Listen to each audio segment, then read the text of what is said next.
Assalamualaikum warahmatullahi wabarakatuh. Alhamdulillahirabbil alamin.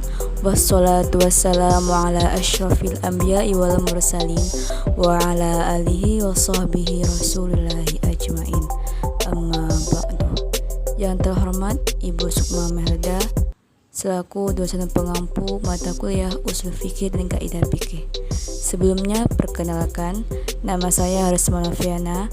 Saya dari Prodi Akuntansi Syariah semester 2, NIM 202001930. Baiklah, pada video kali ini saya akan menjelaskan tentang 5 kaidah asasi dalam kaidah fikih.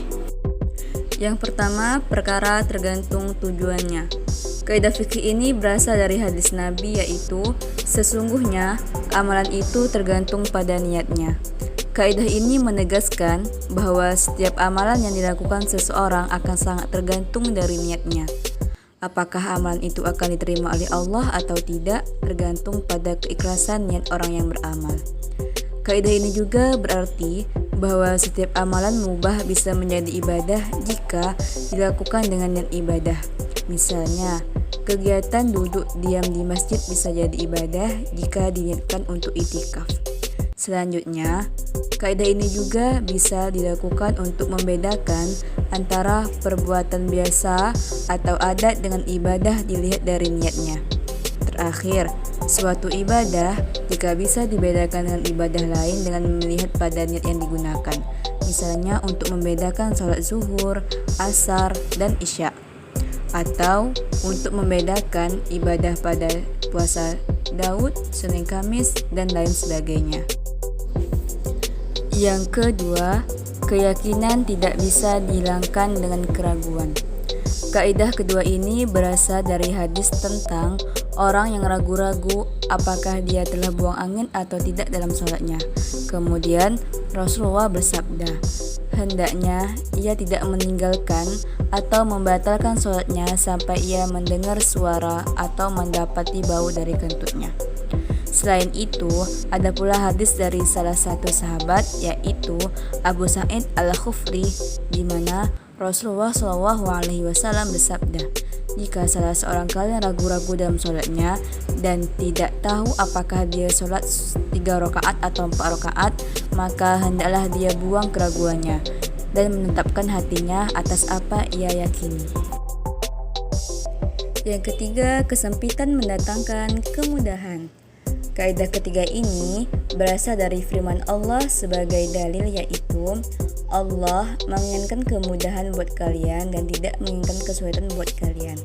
Maksudnya, apabila terdapat kesulitan dalam suatu hal, maka akan ada kemudahan atas sesuatu yang sebelumnya baku. Dengan kaidah ini, maka hadirlah sebagai macam rukhsah atau keringanan dalam beribadah apabila seorang muslim mengalami kesulitan. Misalnya saja, keringanan sholat qashar dan tidak berpuasa pada orang yang berada dalam kondisi safar atau sedang melakukan perjalanan, atau keringanan kepada orang yang sakit untuk melakukan sholat dalam posisi duduk atau berbaring, melakukan tayamum bagi orang yang sakit meskipun terdapat air, dan lain sebagainya. Yang keempat, kemudaratan hendaknya dihilangkan. Kaidah ketiga ini hadir dari observasi ulama terhadap hadis Rasulullah yang mengatakan, janganlah memberikan mudarat kepada orang lain dan jaga diri kalian sendiri. Dengan adanya dalil ini, maka seorang diperbolehkan melakukan sesuatu yang sebelumnya dilarang untuk menghindari kemudaratan yang lebih besar. Misalnya, orang yang sedang berada dalam kelaparan yang sangat lapar diizinkan makan makanan yang haram untuk menghilangkan rasa laparnya, dengan syarat tidak ada makanan lain selain makanan haram tersebut, dan jika tidak dimakan maka ia akan mati. Kondisi lainnya adalah ketika seorang muslim dipaksa untuk mengucapkan kalimat kekafiran dengan ancaman yang nyata, maka muslim tersebut boleh mengucapkan kalimat tersebut dan tetap Islam selama di dalam hatinya dia tetap yakin pada ajaran Islam dan keimanannya tidak berubah. Dan yang terakhir, adat atau kebiasaan bisa menjadi landasan hukum. Kaidah fikih ini berasal dari hadis Nabi Muhammad SAW yang menyebutkan, apa yang kaum muslimin menganggapnya baik, maka maka ia di sisi Allah yang baik. Islam sangat menghargai budaya atau adat yang dianggap baik.